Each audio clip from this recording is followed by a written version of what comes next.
शिका, संघटित व्हा, संघर्षकार हे सगळे सांगतात. बाबासाहेब म्हटले होते की आज ना उद्या हा देश मला बुद्ध करायचा आहे आणि आज ना उद्या माझी जमात राज्य करते बने, या अनुषंगानं आता बरंच प्रचार झाला पाहिजे. पोतरा याचा अर्थ माझ्या अनुषंगानं दर्जा नसलेला राजा. पोत म्हणजे दर्जा, दर्जा नसलेला राजा म्हणजे पोतराज. आणि खरंच आपण राजे होतो. ते 5 मिनिटात सांगतो मग माझ्या त्या भाषणाला आम्ही भारतीय माणसं सिंधू नदीच्या कडेला रावट्या टाकून टोळ्या टोळून राहिलेले असताना परदेशातून काही माणसं आली. ते परकी म्हणजे आमचे ब्राह्मण.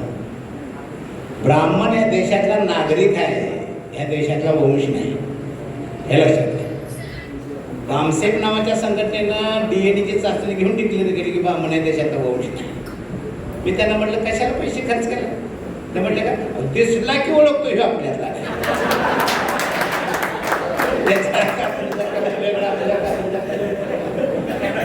त्याचं बोलणं वेगळं, आपलं बोलणं वेगळं. ते घोड्याला अश्व म्हणते, आपण घोड्याला घोडाच म्हणतो.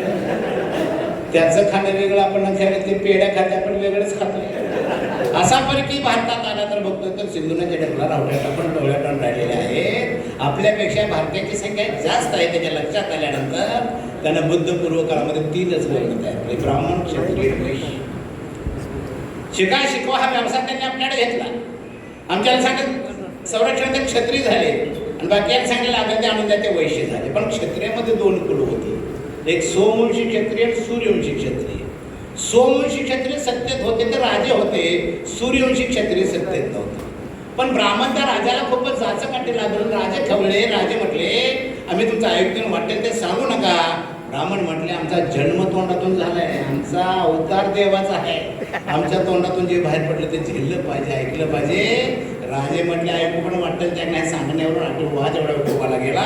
कोणत्याही क्षणी सोमवंश राजे आणि ब्राह्मण यांच्यामध्ये युद्ध सुरू होणार एवढ्याच ब्राह्मणाने विचार केला की बुद्धीच्या जोरावर युद्ध जिंकताय त्याला शस्त्राची गरज लागते, शस्त्राला फक्त युद्ध त्याला बुद्धीची जोड लागते. विचार ब्राह्मणाने केला. ब्राह्मण सूर्यवंशाकडे गेले. ते सत्तेनं त्यांना सांगितलं राजेनं आमच्यामध्ये वाद निर्माण झाले. मग कोणत्या क्षणी युद्ध सुरू, मग जर तुम्ही आम्ही दोघे एक झालो तर नक्कीच आपण सोमवंश राजाचा पराजय करू आणि ते जर पराजय झाला तुम्हाला राजाची गादी देऊ. ते सूर्यवंशानं पटलं. दोघे एक झाले. युद्धाला सुरू. त्या भयानक युद्धामध्ये सोमवंश राजाचा पराजय झाला. जे राजे मारले गेले ते म्हणजे जिवंत होते, बायका मुलांना घेऊन जंगलामध्ये पळून गेले.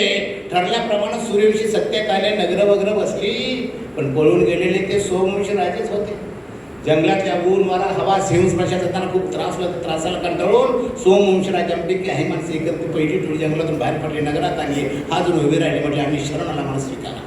मग ब्राह्मण म्हटले तुम्ही शरणाला हो, मग तुमची गेली जमीनदारी सत्ता मिळणार नाही, तुमची गेली राज्य सत्ता मिळेल तुम्हाला राजे म्हणून आम्ही वावर येणार नाही, तुम्हाला आम्ही गुलाम म्हणून ठेवणार, गुलाम म्हणून तुम्हाला राहिलं पाहिजे. ती पहिली टोळी मला आमची सत्ता नको, आमची जमीन नको, आम्ही गुलाम म्हणून तयार आहे, सांगती कामं करायला तयार आहे. आणि मग मित्रांनो पहिल्या टोळीला गुलाम म्हणून कामं दिली.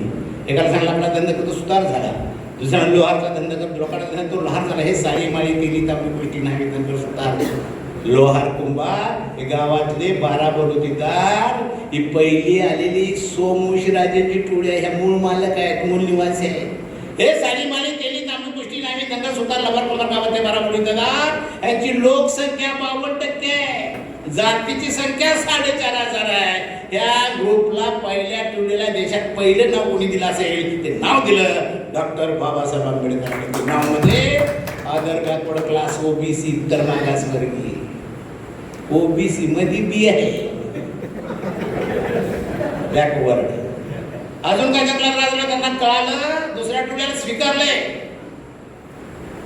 त्यांच्यात दुसरा एक ग्रुप तयार झाला. ती टोळी म्हटली आपण पण जाऊया शरण, पण त्या टोळीचा नाही त्या तो म्हटला जायचं पण नाही, ना घासायचं नाही. मग आलीच वेळ तर 2 हात पण तसंच करून म्हणून ते बाहेर पडले. पहिली नगरात गेली, दुसरी नगरात नाही गेली, ती गावाच्या बाहेरच तुंबली. ते म्हटले का नाही, त्या दुसऱ्या टोळी नाही म्हणा आलोय पण लई नागा धर्म का नाही, वेळ आल्यावर बघून घे सांगायला आलोय म्हटला. वेळ आल्यावर बघून घे सांगायला म्हटलं तर हे एका वाक्यासाठी मित्र ह्या दुसऱ्या टोळीवर 5 बंद्या घातल्या.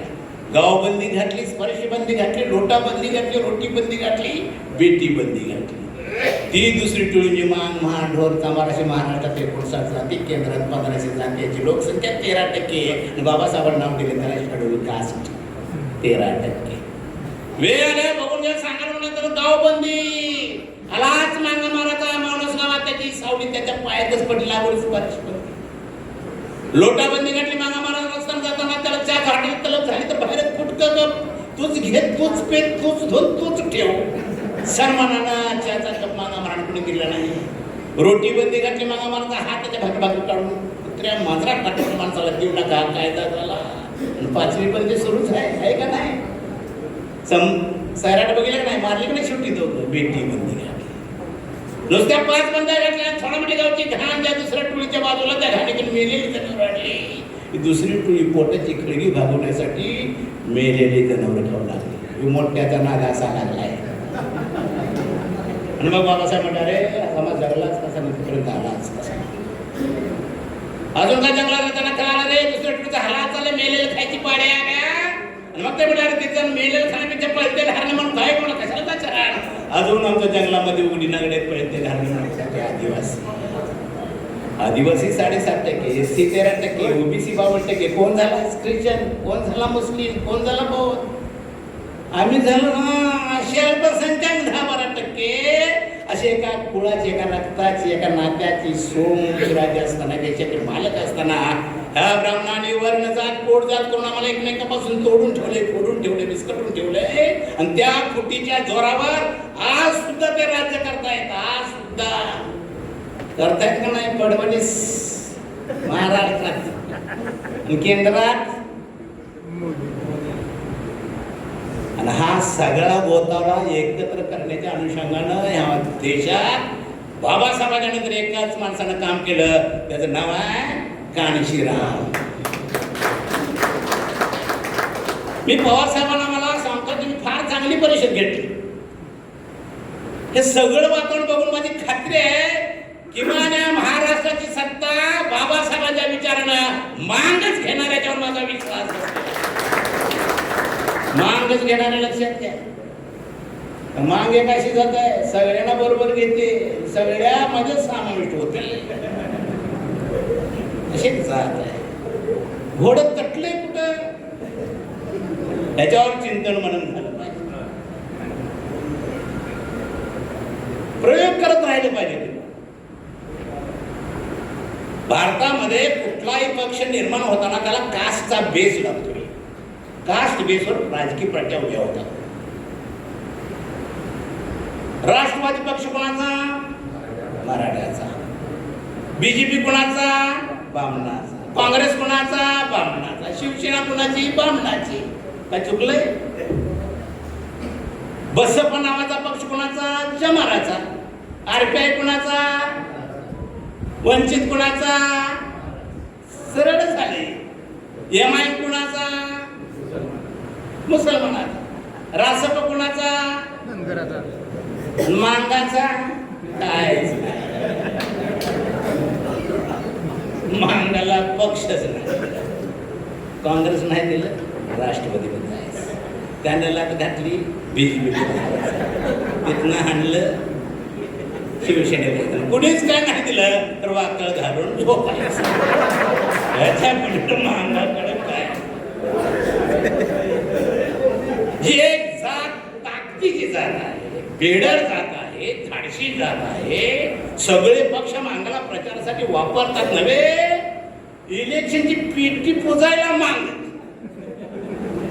इलेक्शनची पेटी पुजायला मांग, पुजला की बाजूला. याच्यावर कधी तुम्ही विचार करणार? अरे इलेक्शनच्या काळात बौद्ध समाजामध्ये एखादा पुढारी आला, म्हातारी दिसली, आजी काय तुमचं? ती काय म्हणते? अजून आमच्या नेत्याचा निरोप घ्यायचा आहे. काय म्हणते ती बौद्ध समाजाची? अजून आमच्या पक्षाचा निर्णय व्हायचा आहे. आणि मांगाला जे काय? अण्णा मी तुमचाच. मान काय म्हणते? अण्णा मी तुमचं. मी कुठं जाते? तुमचाच आहे. तिथं मान फसलाय. राजकारणामध्ये पळत्याल्यावर खर्च करायचा असतो. जे हक्काचं आहे त्याच्यावर खर्च करायचा नसतो. मांग हक्काची आहे, बरोबर नाही? मांग हक्काची आहे. त्या पाटणमध्ये श्रीनिवास पाटील निवडून आला. मी पाटणमध्ये होतो. निवडून सगळ्या समाजाला भेट देत होता तो. मांगुड्यात येणार तेवढा गावचा पाटील म्हटला आहे तिथे जाऊ नका मांग माझे मला वेळ होती नाही. मांगुड्यात गुडघ्यावर खड्डा आहे. जरा तटला असतं तर डबरा तर भरला असता. मांग हा हक्काचा म्हणून सगळ्या पक्षांनी दुर्लक्ष केलं. तिथं मांगाचं वाटोळ झालंय. हे लक्षात घ्या. बाबासाहेब म्हणले सगळ्या विकासाची गुरु किल्ली राजकारण आहे आणि मांग सगळ्या विकासात माग आहे. त्याचा किल्ली दुसऱ्याच्या कमरेला आहे. ह्याच्याकडे कायच नाही. याच्यावर कधीतरी विचार करणार नाही करायचं. आणि म्हणून 1925 ला 25 ब्राह्मण बसली आणि काय म्हटली या देशाची सत्ता घेणार म्हटली का नाही. आणि देश हिंदुस्थान म्हटली का नाही. 25 माणसं बसली. गावात 2 ब्राह्मणांची घर नाही. मुख्यमंत्री फडणवीस आहे. काय तर प्लॅनिंग असेल का नाही. त्या प्लॅनिंग वर आपण चर्चा करायला पाहिजे का नाही. आज बीजेपी सत्तेत काय आहे काय विचार करा ना. त्याच्यावर कधी विचार केला पाहिजे आपण. एक पक्ष आहे ब्राह्मणांचा बीजेपी. काँग्रेस मागे पडला का. आणि 2,500 संघटना आहेत. 2,500 संघटना. नाथपंथी तत्पंथी आमका बाबा तमका बाबा किंजवा माना रामदेव बाबा सगळं कधी त्यांचंच आहे. आणि सगळ्यांना बोलवतात काय म्हणतात कमळ फुललं पाहिजे. आणि आम्ही काय म्हणतो अण्णा मी तुमचाच. आज मला आशा आहे महाराष्ट्रामध्ये 100 वक्ते बाबासाहेबांवर बोलणारे आपले आहेत. आता 100 वक्ते किमान आहेत का नाही. 100 वक्ते महाराष्ट्रात मांगाचे बाबासाहेब सांगायलाच तयार झालेत. तो विचार सांगायला तयार झालेत. आणि खर्च करणारी सुद्धा आमची माणसं आहेत. खाऱ्याचा पण विषय नाही. चालू आहे की पक्ष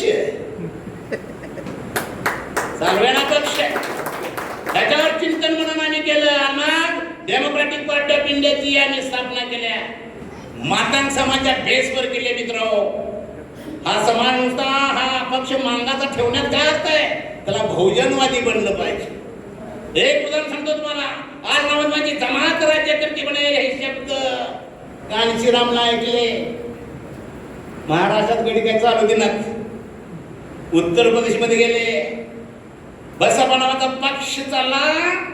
काँग्रेस वाले बीजेपी वाले प्रचार करू चमारोंगी पार्टी आहे चमारोंगी पार्टी आहे चमारोंग. त्यांनीच प्रचार केला ना. कांशीराम लखनौला म्हटले जर माझी पक्ष माझा पक्ष चमारत असेल तर काँग्रेस मधल्या चमारानो बीजेपी मधल्या चमारानो या तुमचं घर झालंय. कशाला ते अपमानित होता. सगळे चमार 19% उत्तर प्रदेश मध्ये एकत्र आले. मग कांशीरामला प्राण टाकलं. काय तुझ्या जातीची संख्या किती तुला तेवढ्या जागा. तुझ्या जाती संख्या किती तुला तेवढ्या जागा. तुझ्या जाती संख्या किती तेवढ्या तुला जागा. सगळ्या जाती जमाती एक केल्या. 4 वेळेस मायावती मुख्यमंत्री झाली का नाही. झाली का नाही. आणि आम्ही अण्णा मी तुमचाच